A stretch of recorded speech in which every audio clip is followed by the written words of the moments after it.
Anong favorite university mo besides LaSalle? I'd have to go with Ateneo.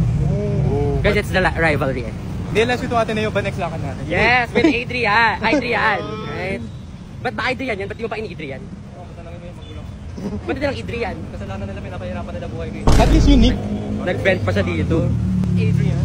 So, Bay, namamali sa pagbasa ng pang. Every time. Wala pang lagi. isa. O, diba, namali ako? Kasi di tayo lagi magkasama eh. Dapat lagi magkasama. Mamaya, Adrian ay fanatics. Baho naman dito! Ito ang pinakababaho ko nilakaran ever sa buong Maynila. Last time nag-swimming kami dito. Sama ka na, bro. Akala ko yun dyan kamirigan. Bro, mukhang like malinis.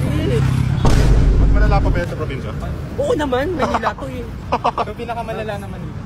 Sa kadumihan? Hindi ko pa sure, pero basta na Manila, madumi. Ang baho sa probinsya ay nakatae-tae lang, ganyan. Sa counter mo. Oo. Ay, di na kayo nagtatae counter, no? Kasi